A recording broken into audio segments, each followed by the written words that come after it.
years ago, Lotus launched the Emira to a world hungry for a more grown-up, more modern sports car from one of the greatest manufacturers that ever did manufacture. Fast forward to today, and the little car that coulda, woulda, shoulda hasn't set the world alight exactly as hoped. I'm Alex Goy, you're watching Driven, and this is the Lotus Emira Turbo SE, a car that Lotus hopes will turn a few heads. Me too. Let's roll it back a bit. When the Emira first came out, it came with a 3.5 litre V6, a stick shift, there was an auto, but nah, and looks that aped the multi-million-pound Evija hypercar. The idea was that Lotus would leave the stripped-out, compromised days of Elises and Exiges behind and build one sports car for all purposes. The plan seemed simple. You could pick one up with a soft touring setup or a super stiff, sporty setup. Its V6 came with an ample 400 horsepower. There was even CarPlay and a cup holder. Lotus was planning to sell it for around 60 grand as well, which made it kind of affordable. Some purists are a bit miffed that it weighed more than 1,400 kilos in its lightest form, but hey, purists, they're gonna purist. It drove brilliantly. It felt grown up. Not long later, a lower-powered 4-cylinder Emira came along, and it was decent. It lacked the V6's aural charm, and some found its 8-speed dual-clutch transmission a little slow, but it opened the car to a new audience. The thing is, the Emira's start in life wasn't easy. Supply shortages slowed production, and raw material cost spikes made that enticing price rise sharply.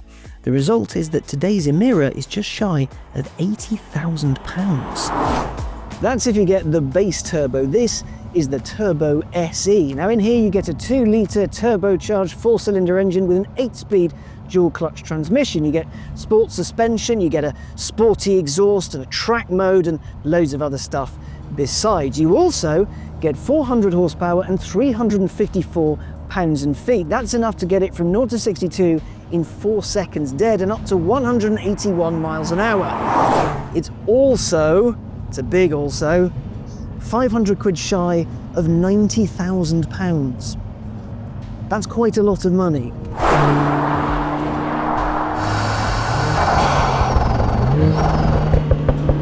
We all knew Lotus would eventually turn the wick up on the AMG-sourced inline-4, and here we are.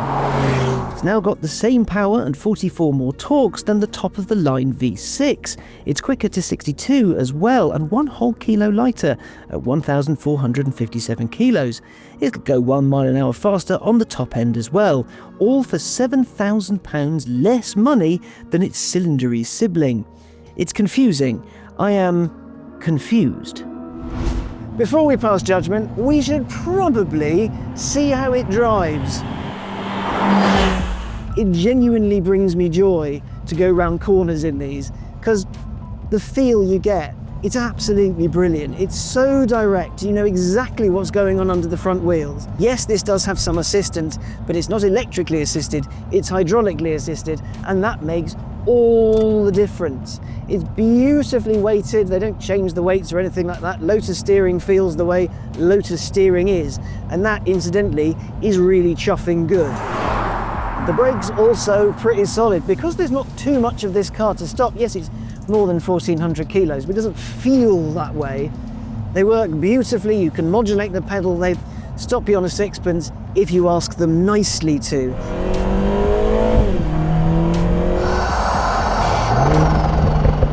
This 400 horsepower turbocharged 4-pot, the turn of pace is mega, and it works well with the weight of the car.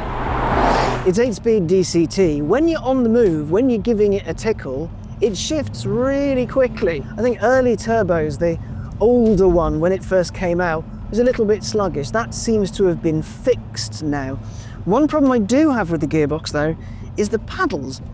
When you pull them, they don't really click or anything like that. It's more a sort of dull pull until you reach resistance. I'd like a solid click. I know you can get that elsewhere. I just wish it was here. And also, this is kind of a big one. When you want to go from drive to reverse, you have to keep your foot planted on the brake and push it forwards or backwards to go into reverse or drive, whichever is you fancy. But sometimes it just doesn't lock in. So you go from drive to reverse and it stops in neutral because you weren't quite on the brakes enough, even though you think you were, and you end up revving the car when you think it's time to move on, and it takes a while to shift. That's quite annoying. When it comes to engagement, because the gearbox is so quick, I don't really miss the manual, but it really does suit this car. Because it's small and it's light, you can just easily flick between ratios. It's mega, I genuinely do. The Turbo SE comes with the sport suspension and chassis pack and all that. You can option in a touring pack if you want to, but the sport suspension is really for the people that want, you know, an engaging drive to go really quick round corners and to laugh like lunatics. And it does do the do. You can hustle it round a corner and have lots of fun. You can feel your cheeks slowly peel away from your face.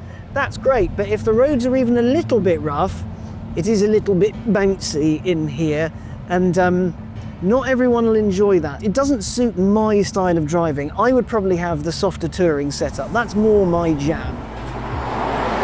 Now, the Emira has been around for ages, and the look, it's aged so well. It still looks like an absolutely stunning car. Every time I park this up, I do the whole look back thing. Yes, I'm a cliche. No, I don't care for your opinion on that.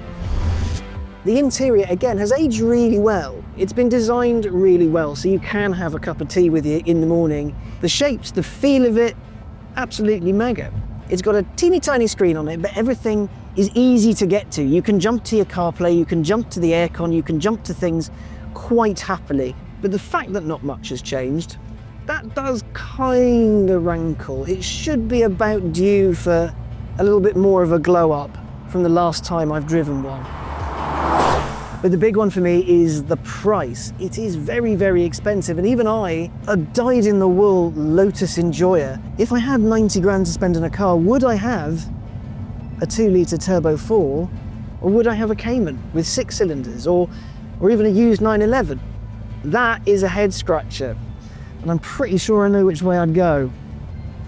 And it doesn't look great for the Lotus. The new Emira lineup is simple. There are 2 inline 4s and the V6. If you just want to get into a Lotus Emira, the base 360 horsepower inline 4 turbo will do you just fine. If you want more go, the Turbo SE will be your guy. The V6 may be a bit slower and a tiny bit heavier, but it's for people who want a slice of engagement, because it's got a 6-speed stick. And no matter how many pops and bangs you put in the back of a 4-cylinder, V6 is always going to sound a little bit fruitier, isn't it? Manual versus DCT, people have come to blows over that argument. The machine will always be quicker and more efficient than the man, but when it comes to engagement, people don't often prefer a stick. It has a problem though.